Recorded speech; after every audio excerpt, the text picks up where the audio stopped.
Kraupi tragedija sukrėtė Šėtos miestelį Kėdainių rajone. Vaiko teisių apsaugos specialistai, teisėsauga ir vietos gyventojai aiškinasi, kodėl nusižudė 9 metų berniukas.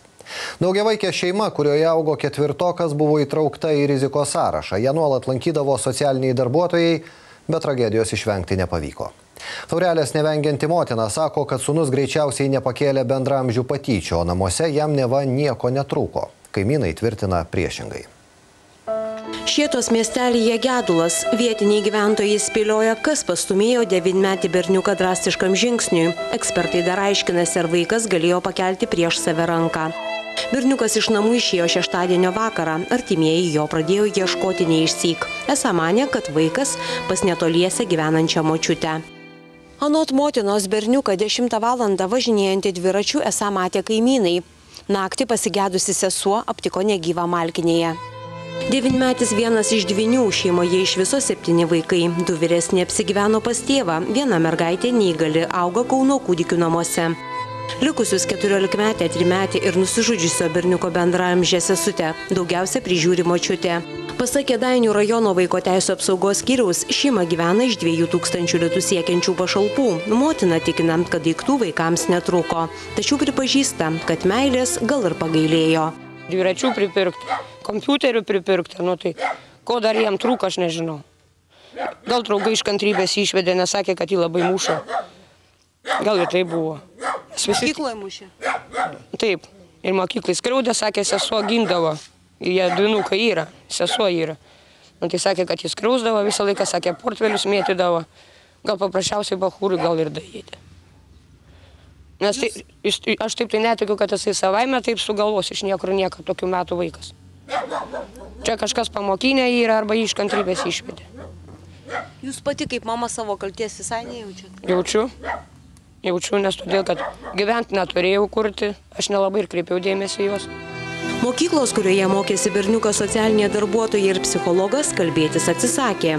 Jis yra vienas žmogus, kuris bendrauja su spauda, mes su spauda nešame. Kodėl atsisakote mums teikti informaciją apie vaiką ir kodėl atsisako kalbėti vaiko auklėtoja ir socialinė darbuotoja? Vaiko auklėtoja pirmiausia tai neatsisako, jo šiuo metu nėra, jos darbo laikas jau yra pasibaigęs, o specialistai, jie pagal savo pareigybinius nuostatus turi teisę neteikti informacijos žiniasklaidai. Kėdainių rajono vaiko teisių tarnybai seniūnijos socialinio darbuotojo rašytose ataskaitose teigiama, esą apsilankius namuose rasti visi būtiniausi buities daiktai. Nustebino ir pietų stalas. Buvo pietų metas, truputėlį po pietų, bet taip aš dar to sakau, oi pas jūs kokie pietus geritos ir mėsos išvirta ir jinai kaip tik ruošiasi, prie stalo stovėjo ir ruošiasi virti pupelės sriubą. Pupelės užmerktos ir morkos supjaustytos ir kitos daržovės tenais buvo sudėtos. Netekti patyrusios šeimos kaimynai pasakoja, kad vaikams trūko motinos meilės, o kartais ir valgio. Esą nusižudęs berniukas ir jo sesė rinkdavo butelius, o užgautus pinigus pirkdavo maisto. Pasakoja, kad vaikas patirdavo ir bendraamžių patyčias. Skriausdavo mokyklą, vaikai gali patvirtinti, mokykloje spardydavo, jis skriausdavo. Mokytojai nepripažįsta.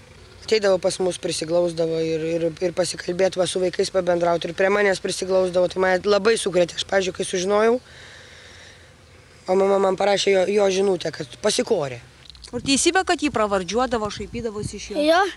O kas? Ignas toks spėti.